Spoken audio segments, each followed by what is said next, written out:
为了让总统不要太担心，我已经结束了外科的会诊，由我亲自来处理。我想在1天之内，应该可以拔掉新平的呼吸器。如果再顺利一些的话，我或许也可以让新平离开加护病房，回到总统病房去。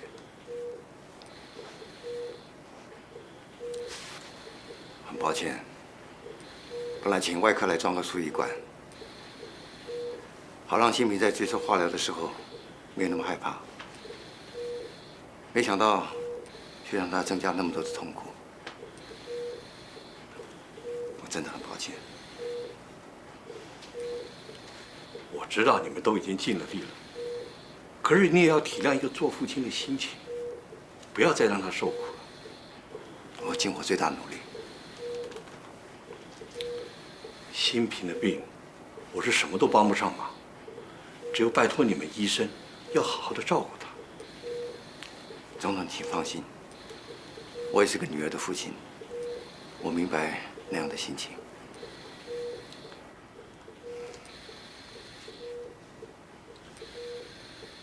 什么叫做结束会诊啊？人都快好了才说要结束会诊哦，他根本就是捡现在的便宜。现在谁不知道刘新平就是等待复原，哪还需要他什么治疗？刘新平本来就是他的病人嘛，他的会诊早晚会结束的。你现在这样，那他为什么等我拔完管，等送回总统病房再来结束啊？现在这样，所有人都以为是我外科的错，然后他内科高明的不得了，把人医好了送回普通病房，什么功劳都给他占去了。他那么厉害，当初血栓插管的时候，他怎么不来接回去？怎么不告诉总统说他会处理？唐主任，现在不是要你烦这些事的时候。会诊也都已经结束了，总统也走了，你再气也没有用。总统府最后我也还是要提出一个报告跟结果给他们。你现在要想的是这个，其他的都不会有这件事这么重要，好不好？先这样吧啊。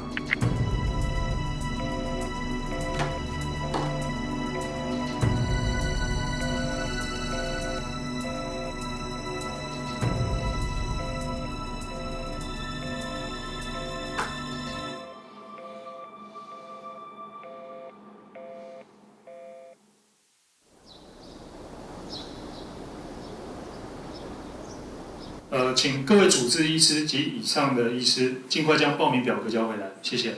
那如果没有其他的事情的话，我们今天的会议，请稍等一下。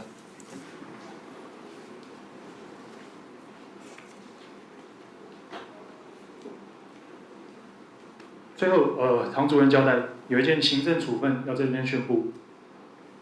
查本科部邱庆成邱副主任与苏一华苏医师，因刘新平医疗处理过程违反行政程序，两人各记大过一次，以示惩处。如果没有其他事情的话，我们今天的会议就到这边结束。散会。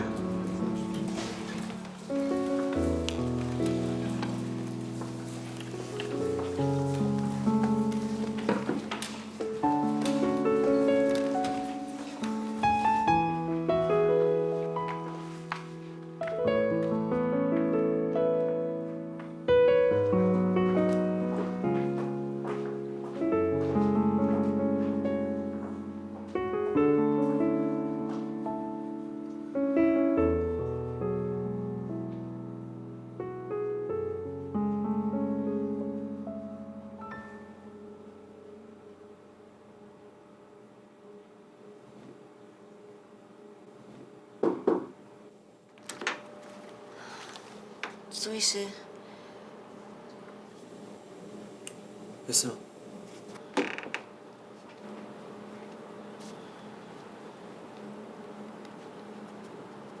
刚刚收到唐主任下来的公文，你手上那个研究案，本来是挂跟唐主任共同计划主持的，可是刚刚院部跟我说，唐主任想请你休息，把研究室让出来，给别的研究计划使用。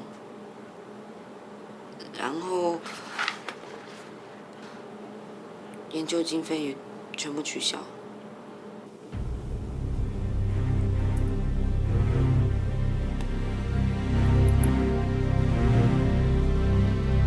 为什么？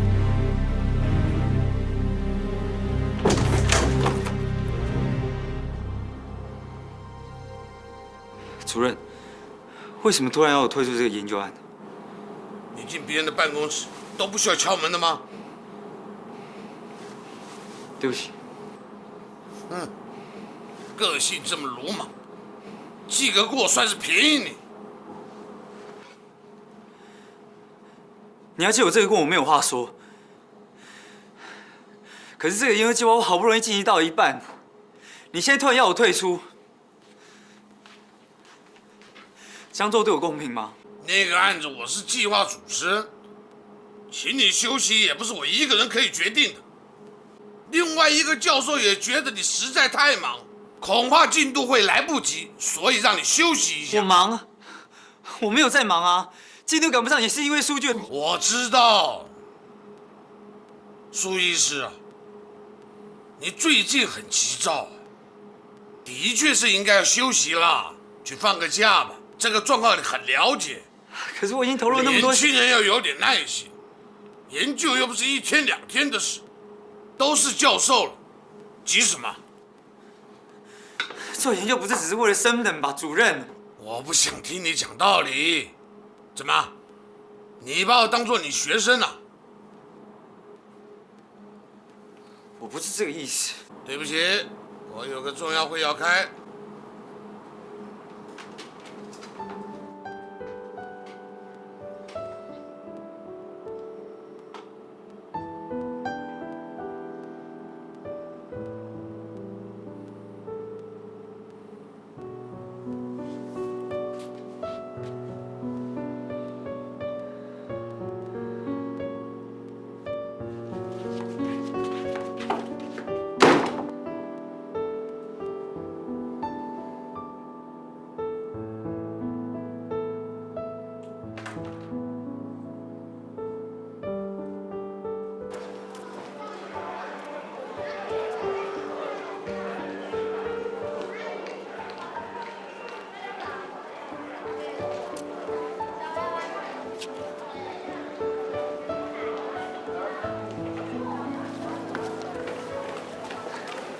苏医师啊，行政处分的事，你找唐主任谈过了吗？谈过了，没有用。他总该有个说法吧？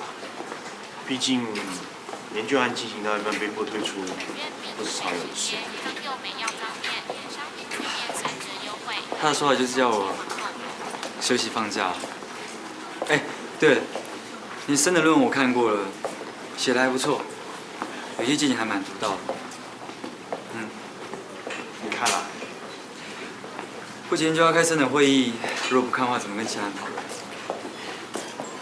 我才不相信那些教授会认真看我的论文，随便翻翻看看标题就不错了。不会啦，这几年的研究跟论文写的都还不错啊，深蹲一定没有问题的。你真的这样觉得啊？当然啊。谢啦。对了，我父亲过几天要请吃饭，请的都是他老同事，我们的前辈，大家认识吧？外科部张家伟医师主治心脏外科第2家病房。方便吗？当然方便了，吃个饭很轻松的。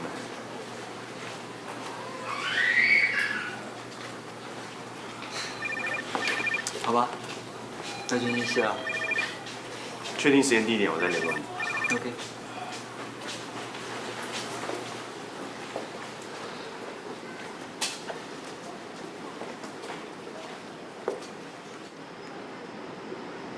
唐主任刚刚通过我一个新的研究案，把你实验室派给我，而且用了你所有经费。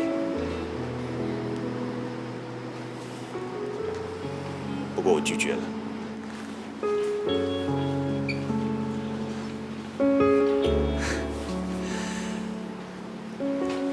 我知道你在想什么，可是你有必要这样做吗？不要忘记，我是你的朋友。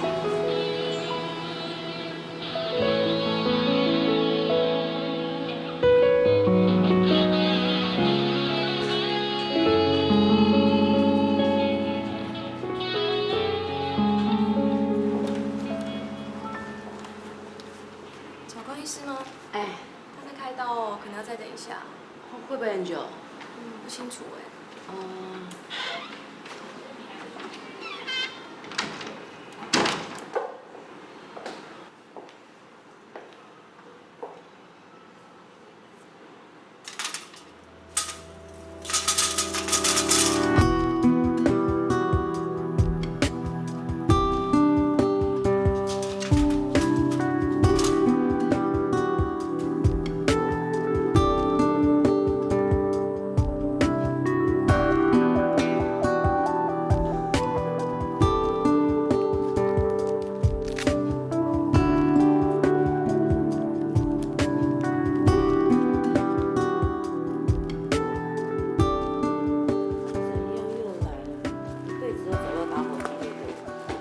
这里不准抽烟。我跟你讲过多少次，医院里面不准抽烟。我不就是等你等，你要抽你去外面抽嘛。我不就是等你等太久了，等了忘记，你干嘛那么生气呀？哎，我又不是故意的，我就是时忘记，干嘛那么生气啊？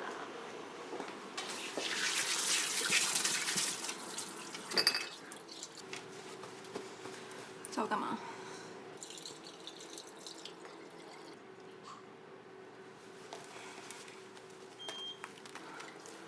拜托，我不是来借钱的。不要，不要拉倒。那你找我干嘛？我在忙哎。你要做什么？我去外面抽烟。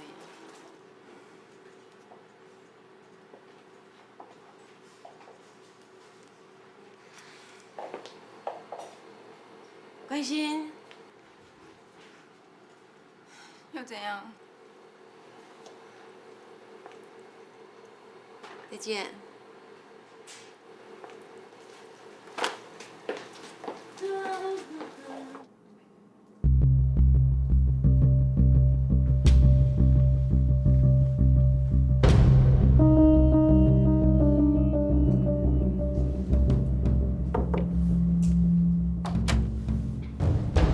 主任找我。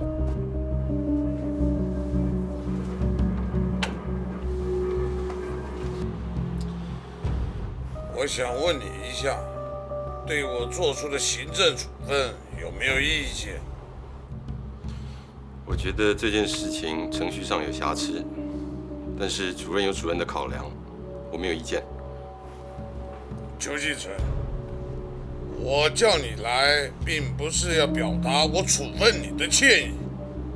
事实上，我做出这样的处分还嫌太轻了点。谢谢主任。我跟你讲，可以做主任的人很多，意思是说，就算我升起来做院长，我这个主任的位置也未必一定是你来做，明白吗？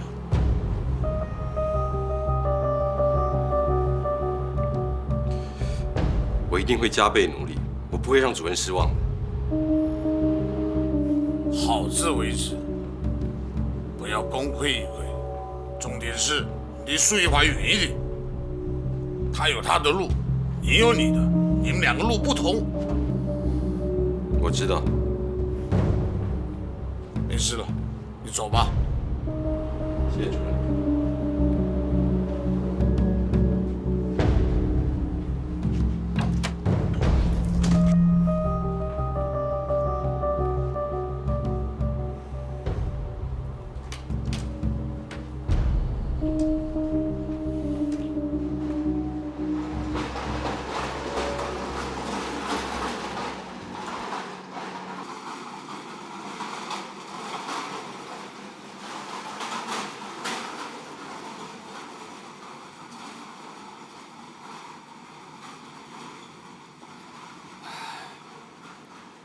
这是和解书，昨天跟王院长他们谈过，他们答应赔偿我们800万。这些钱由我们2个法定代理人平分。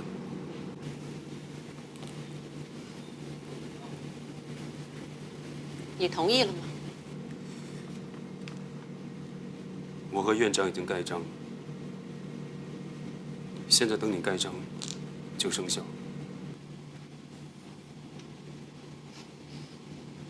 是不是？我盖了章，拿了钱，那个黄院长他就没错了？他当然有错了，没错，干嘛要赔钱呢？那他当着你的面亲口认错了吗？难道你真的要告他？地方法院、最高法院花很长的时间，花很多的钱，就是要他跟你说一声对不起。而且，医疗鉴定委员会里边全部都是医生，他们官官相护，我们一点办法都没有。我不在乎。好，就算你赢了，黄凯源错了，你把他送到牢里，他读了一辈子的医疗，也做了院长，往后的日子在牢里过，不能替其他的病人治病，这个就是你要的吗？不管怎么说，他也救活了很多人。人总有出错的时候嘛，你干嘛要置他于死地？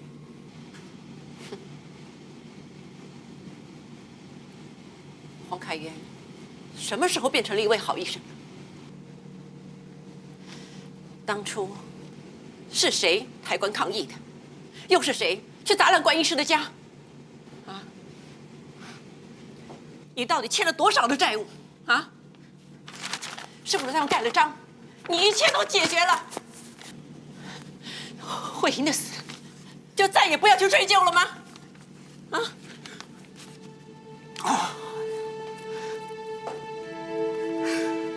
慧英的死，我很难过，我也很难过。当我在生命潦倒的时候，只有他陪着我，只有他可以帮助我。我认识他，才让我有决心可以离开以前的那种生活。我发誓，要把他从乱七八糟的生活里头抓出来。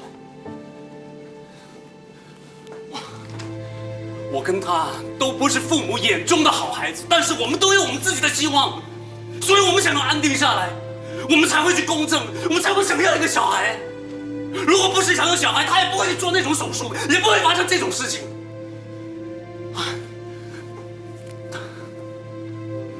我很爱他的。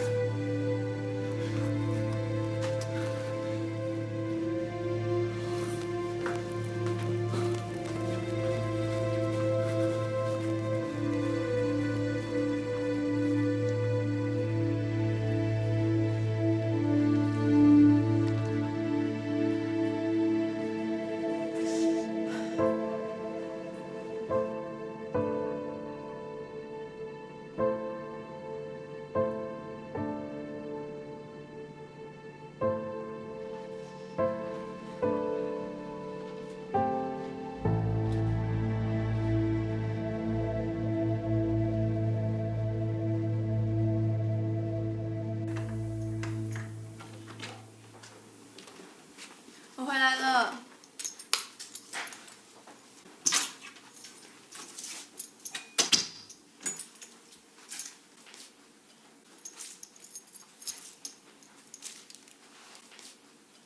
关华，关华，我买草莓蛋糕哦。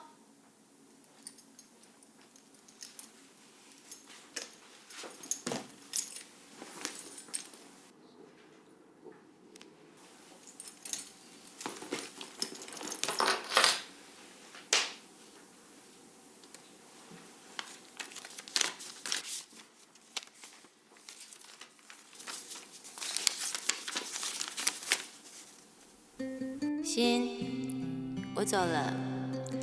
本来是想到医院当面跟你谢谢这些日子的收容，可是阿姨见到你，有很多话不知道该怎么说，而且你真的是太忙了，这些日子给你添了很多麻烦，对不起哦。本来我这一次来是想和你好好的相处一阵子的，我们姐妹几十年了，没有一天是过得平平安安的。不过我还是搞砸了，对不起哦，我老是搞砸所有的事情。欣，我走了哦，你千万要好好的照顾你自己。每一个人的心啊，都是需要感情的，你也一样。我爱你，老姐。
邓天伟，每天这样喝得醉醺醺的回来，我姐明他火化，你还记不记得啊？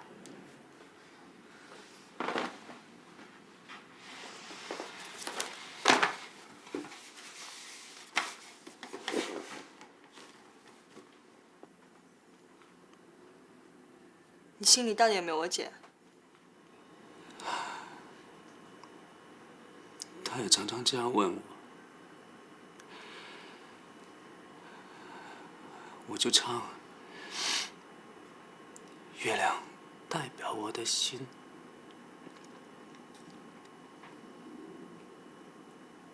你问我爱你有多深，我爱你有几分，你。唱完之后，他就会笑。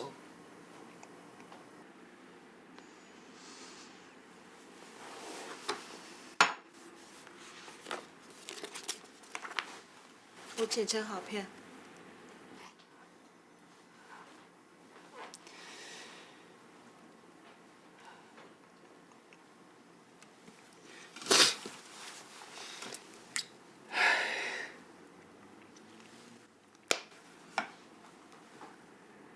慧婷，你觉得这个戒指，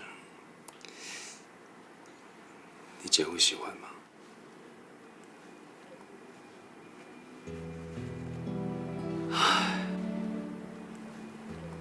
我欠她一个婚礼，本来打算动完手术之后就向她求婚，连结婚的场地我都订好了。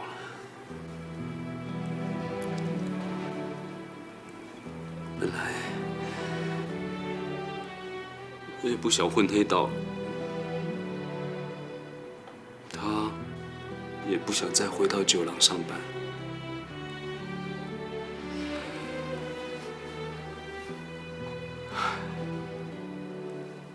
我已经很喜欢小孩，本来希望在小孩生下来之前，我赶快存多一点钱，就买个大房子，让大家住得好一点。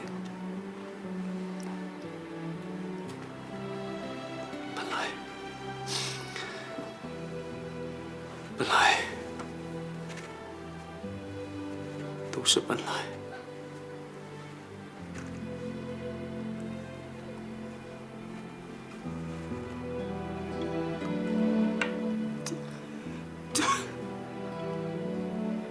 慧英，现在剩下我一个人，我该怎么办？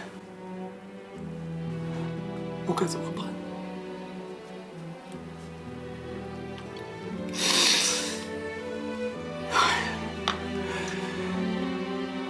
医院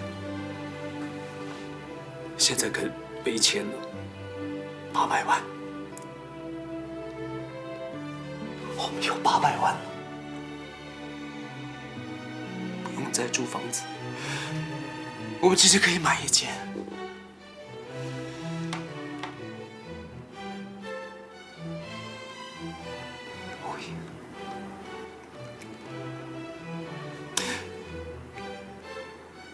你走了，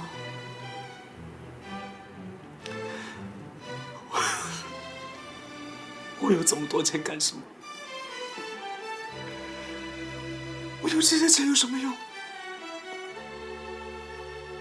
你告诉我，我该怎么做？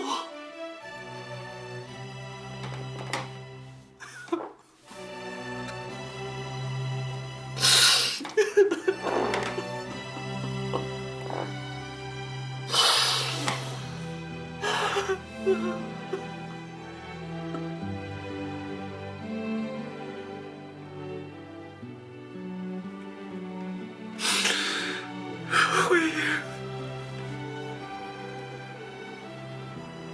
我要怎么办？没有你，我要怎么办啊？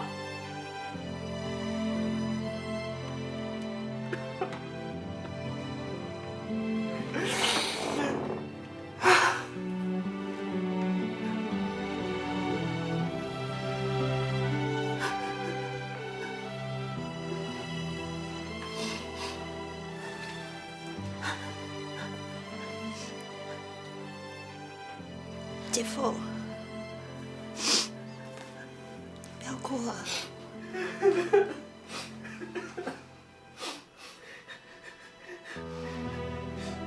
你去给他泡杯热茶，醒醒酒。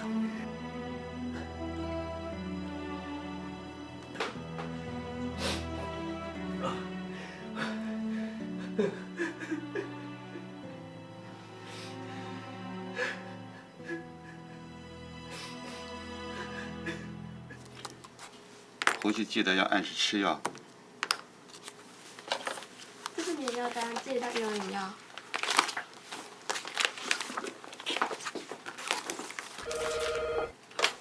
喂，哦，院长现在在门诊呢，请留言哦。哦，好。哪里不舒服啊？朱太太，您是？你请护士小姐先出去。院长，你先出去吧。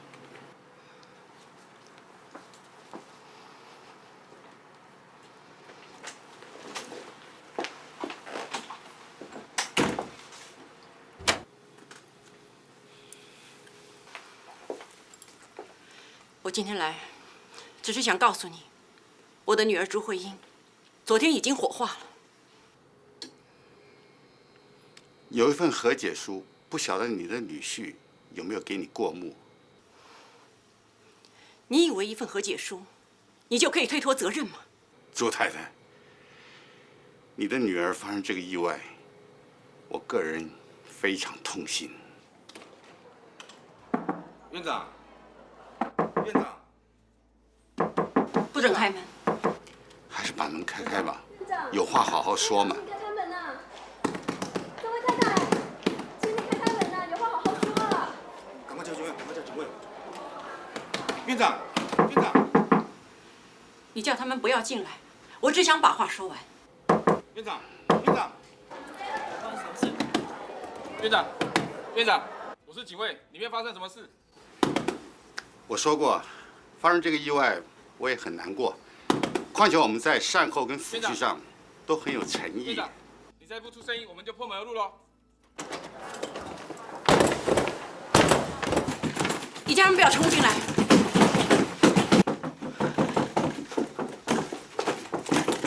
你家人不要冲进来！否则我当着你的面把和解书给撕了，这件事情跟你永远没完没了。我是黄院长，不要进来。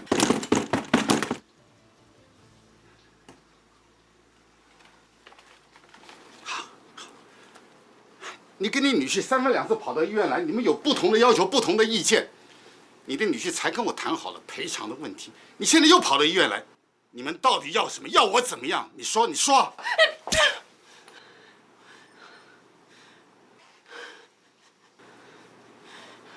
这就是你要的吗？你难道从来就不觉得内疚吗？内疚？你知道我第一次内疚是什么时候啊？那个时候我只是个实习医生，有个心肌梗塞的病人抓了我的手跟我说：“医生救我，我不要死。”我不断的安慰他说：“你不会死，我会救你。”终究他还是死了。死的时候紧紧抓着我的手，在我松开他的手的时候，我才第一次明白什么是内疚。所以你问我会不会觉得内疚？告诉你，从那时候开始30多年了，到底有多少事情让我觉得内疚？包括我女儿的死，你也感到内疚吗？医生的工作本来就承担了很多不可能的期望。我不是来听你说医生怎么样的，我是要知道你真正的感受是什么。如果我感受到内疚，就会减少你的痛苦吗？我累了，我只是个平凡的医生，不是神啊。就算你要杀我、告我、要我赔偿，随你了。只要能让你好过一些，或许我的内疚会减少一些。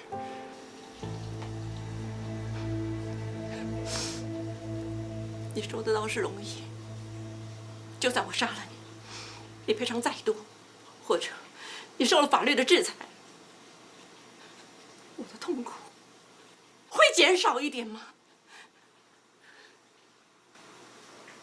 我女儿从小就是个早产儿，我好不容易把她带了这么大，你们有哪一个人问过我的感受？有哪个人在乎过我失去的女儿？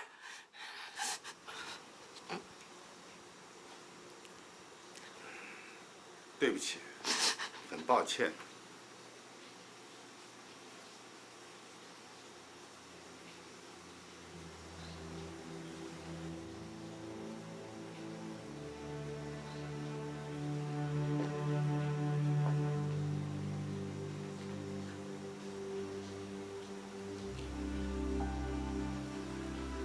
对不起，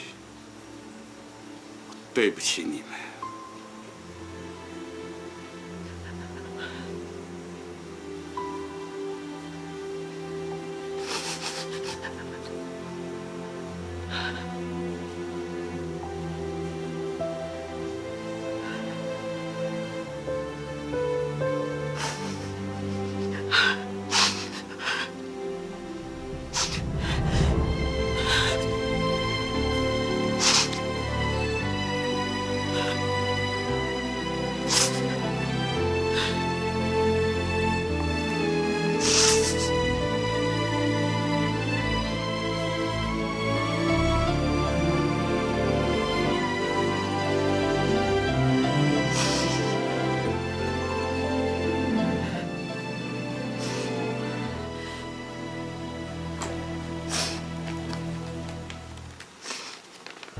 和解书的印章我已经改好了，那笔钱，也许我的女婿需要，但是这400万，对我来说我已经用不到了，就麻烦黄院长捐在本院儿童癌症基金账户里。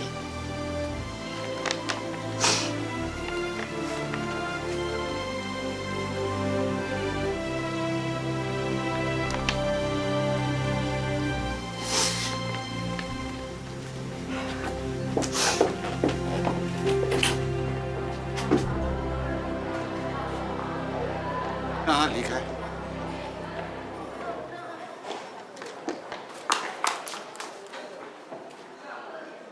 朱妈妈，关医师，慧英昨天已经火化下葬了，谢谢你陪我去帮她买衣服。别这么说，也谢谢你劝我接受病理解剖，要不然这件事情一定会困扰我一辈子的。病理解剖也可以帮助我们不再犯同样的错。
送花来了。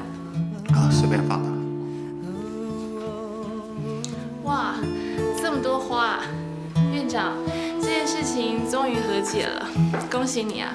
而且和解公文也刚下来了。朱家人也真是的，钱才从左边的急难互助基金的口袋出去，又从右边的儿童癌症基金口袋回来。唉，人啊，真是一个没有效率的动物，又是威胁，又是抬棺，最后还要逼你解剖，绕这么大一圈，浪费这么多资源。说穿了，回到原点，他们还不就是要赔钱而已吗？杨秘书，你把我的辞呈尽快送到程序里，我想辞职。院长，你开我玩笑吧？事情都已经和解了，为什么还要辞职啊？我有我的打算。不是啊，院长。你出门的时候帮我关上门。院长，院长，院长。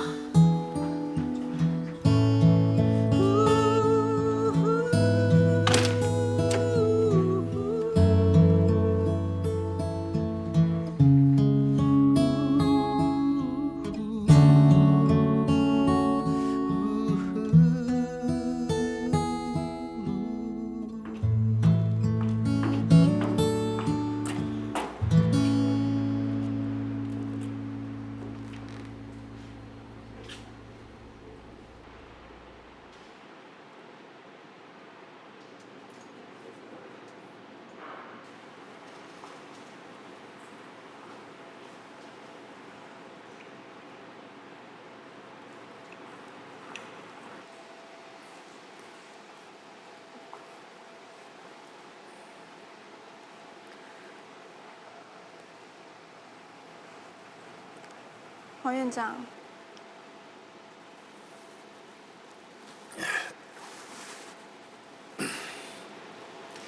关心，你今天值班？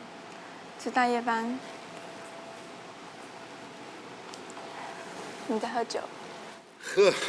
喝了不少，我还请他们把我喝剩下的酒装起来。喝了酒，我也不想回家，只好坐在这儿再喝。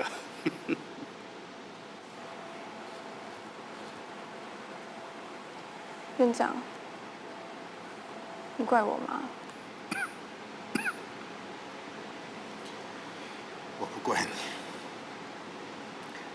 我反而应该谢谢你。我当了一辈子医生，教了一辈子学生，到今天我才有勇气决定退休。我也终于明白，有些事情是有极限的。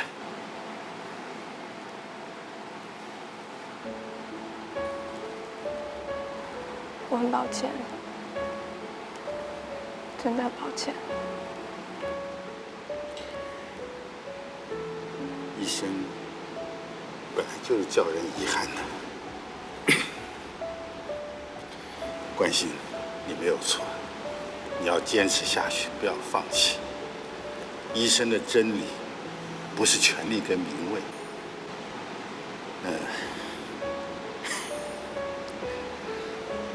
我想我真的是老了，应该让你们年轻人接受。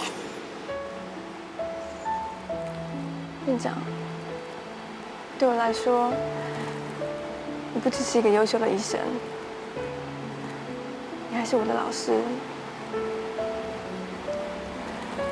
我之所以可以成为一个救人的医生，还有其他很多像我一样的人，都是由你们这些优秀的教授教出来的。因为有你们，医学才可以继续延续下去，对不对？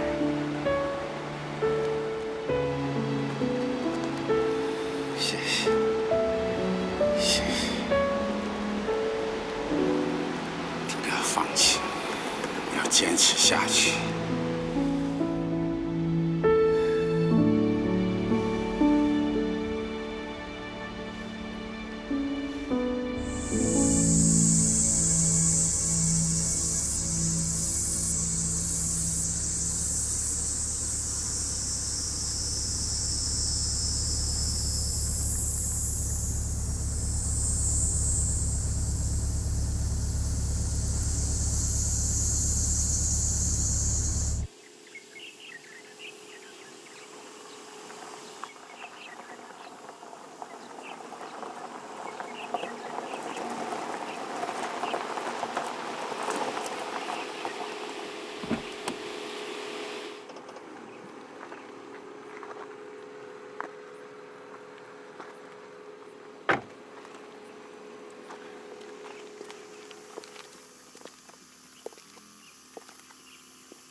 对不起。